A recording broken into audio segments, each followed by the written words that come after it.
que bastaria tomar passes, beber água fluidificada, assistir a algumas reuniões públicas e estaria em condições harmoniosas para enfrentar o seu dia a dia ou para superar os seus problemas morais do passado. A água magnetizada auxilia. O passe é um grande contributo. As reuniões públicas ajudam a higienizar o pensamento.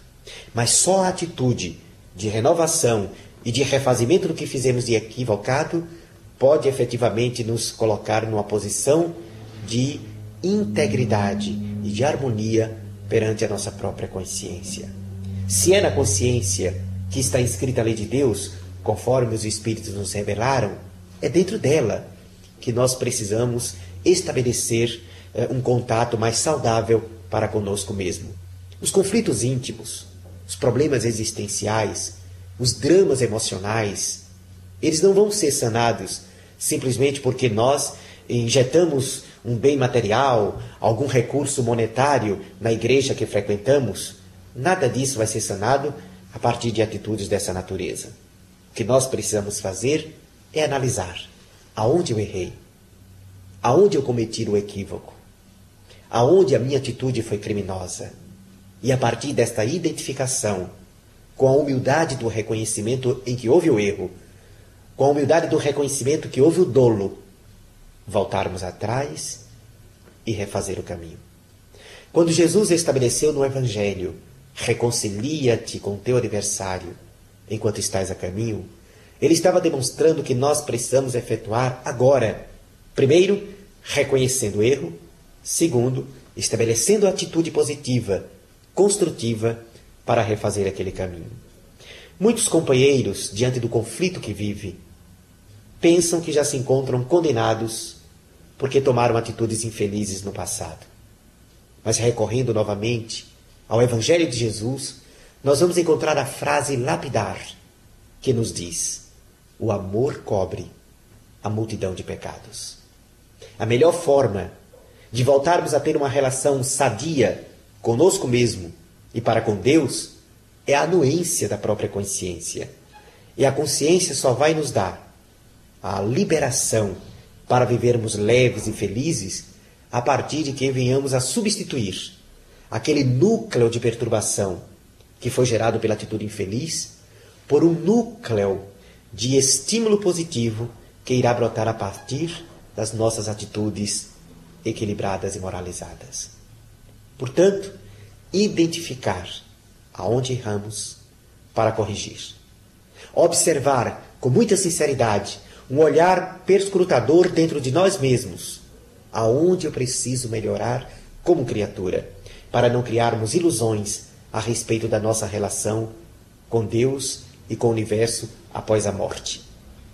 O grande desafio que aparece para as pessoas que se aproximam, que se avizinham do momento da desencarnação, é como eu irei chegar na vida espiritual. Para aquele que é cético, ou para aquele que tem dúvida, se existir uma vida após a morte, como eu chegarei a esta vida após a morte?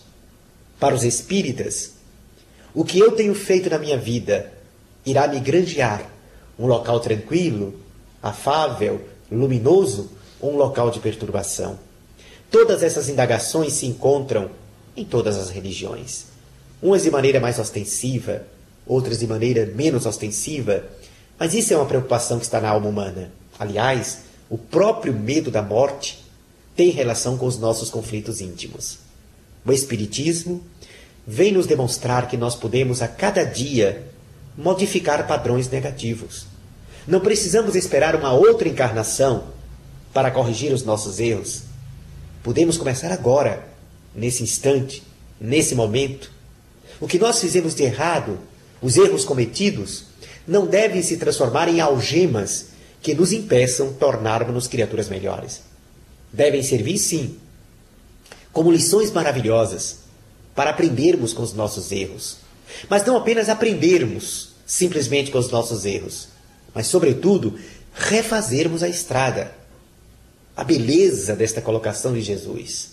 O amor cobre a multidão de pecados, e ele não disse quando cobriria, e sim que o amor cobre, demonstrando que a questão é atemporal. coloca-nos que no presente podemos começar a acender a própria alma. Encontramos neste ponto do Evangelho e na visão espírita um grande estímulo para vencermos os momentos mais sombrios e mais difíceis de nossa vida. Os Espíritos nos dizem que eles não estão interessados em conviverem com anjos aqui na Terra, até porque não somos, estamos distante da angelitude. Porém, eles constantemente nos exortam a sermos sinceros com as nossas necessidades de melhoria íntima, de reforma moral, de transformação interior. Estimulam este pensamento através de uma retrospectiva em que nos levam aos primeiros tempos do cristianismo, onde despontam personagens que levavam vidas equivocadas, e essas personagens se transformaram. Uma Maria de Magdala, por exemplo, não precisou oferecer algum bem de ordem material para que pudesse ter a anuência da própria consciência na sua transformação íntima. A vida de Maria de Magdala é um poema de transformação interior que serve de referencial às nossas experiências íntimas. Saulo de Tarso, o grande doutor da lei, Saulo de Tarso perseguia os cristãos. Perseguia com muita convicção, porque ele acreditava que o cristianismo era, na verdade, um inimigo do pensamento de Deus.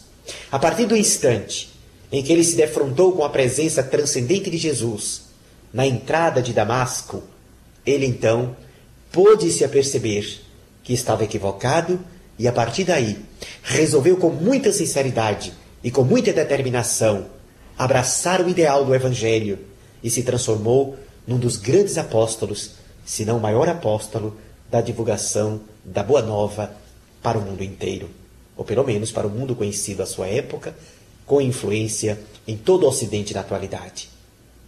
Paulo de Tarso, o nome que ele ganhou a partir da sua transformação íntima, é também uma das grandes referências. Ele não precisou oferecer nenhuma indulgência para a igreja tradicional, ou para o pensamento vigente, ou muito menos ainda, para o pensamento do cristianismo àquela época. Bastou a sua adesão sincera aos postulados do Evangelho na intimidade da própria consciência, modificando seus passos de criminalidade, de erro, de agressão, responsável pela morte de cristãos. A partir daquele instante em que ele tomou consciência, que se arrependeu, o grande ex-doutor da lei se transformou no paladino da mensagem renovadora, mas renovando primordialmente a si próprio. Ao identificar que não bastaria para ele falar do Evangelho para ganhar a credibilidade de quem lhe ouvia, ele percebeu que precisava entronizar, interiorizar, internalizar a mensagem no templo da própria alma. Recolheu-se ao deserto e, a partir de uma aferição profunda da sua própria vida, resolveu ser efetivamente uma outra pessoa. A transformação de Paulo de Tarso é-nos uma grande mensagem do que nós podemos fazer em nossa própria vida. E outras, centenas de outras personalidades dentro da história do cristianismo, criaturas comuns, criaturas que erravam, criaturas equivocadas, mas a partir do instante em que resolveram modificar os próprios passos, estas criaturas aderiram ao cristianismo no íntimo da própria consciência. Portanto, não é comercializando materialmente com Deus que nós vamos alcançar a tranquilidade íntima. Henri Drummond, um jovem buscador espiritual, próximo à Igreja Católica, no começo do século XX, ele, em uma explanação, numa palestra que realizava sobre o amor, ele dizia de uma maneira muito feliz: quem deseja encontrar o paraíso, carregue o céu na própria alma. Este pensamento está em harmonia com o pensamento da obra O Céu e o Inferno, de Allan Kardec, porque mostra-nos esta obra que céu e inferno é um estado de consciência, é um estado de adesão da nossa consciência à harmonia das leis de Deus. Cada um de nós, conforme viva na intimidade da própria alma, terá o seu céu ou o seu inferno, dispensando qualquer intercâmbio nefasto de natureza material para comprarmos uma suposta felicidade após a morte. Tudo começa aqui, conforme eu vivo aqui, estarei depois da morte encontrando o resultado das minhas próprias obras. Enviamos para o outro lado o material de construção do nosso lar a partir das nossas atitudes, do nosso comportamento, do nosso pensamento e dos nossos sentimentos. A venda da indulgência, que causou uma fissura na estrutura da religião oficial há séculos atrás, não pode ser hoje ainda adotada, porque é frontalmente contrário às leis soberanas da vida.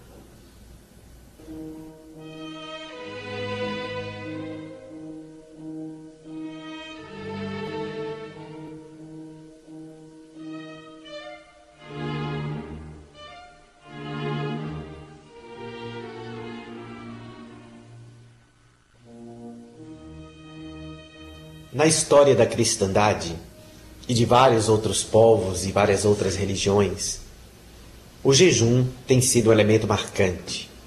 A abstenção de determinados alimentos como um acesso a uma condição espiritual melhor ou a um estado de purificação da alma. Recordamos, no entanto, o próprio Jesus de Nazaré, quando ele nos disse: não é o que entra pela boca que macula o homem, e sim o que sai do seu coração, porque é do coração que nascem as fornicações, o adultério, a maledicência e todos os comportamentos graves e deslizes da humanidade. A doutrina espírita vem em apoio a este raciocínio, demonstrando que o jejum efetivo a que se refere Jesus diante de uma entidade impura, ao afirmar: esta casta de espírito só é afastada através de jejum e oração. Não é o jejum da abstinência de alimentos, e sim o jejum de natureza moral. Abster-nos de pensamentos negativos, retirar o lixo mental de nossa mente, aprender a pensar de forma construtiva, desencadear sentimentos de pureza, de respeito, de dignidade, de integridade íntima. Este é o jejum efetivo. Não é aquilo que nós manuseamos e colocamos para dentro que vai nos tornar mais impuros. A questão da alimentação é uma questão de termos um corpo mais saudável, mas não por uma questão de sermos mais moralizados. Tanto que várias grandes almas que passaram na Terra, reencarnadas, viveram dignamente, realizaram trabalhos encantadores, mas se alimentavam como qualquer outro ser humano se alimenta. A adesão da abstinência de determinados alimentos é apenas um detalhe a mais no verdadeiro jejum que nós precisamos efetuar. Devemos observar quais são os nossos sentimentos. Qual é a natureza dos pensamentos que frequentemente habitam a nossa mente? São esses pensamentos que com frequência vivem dentro de nós, que irão estabelecer a nossa autoridade moral e que irão permitir o nosso salto de consciência, de evolução íntima.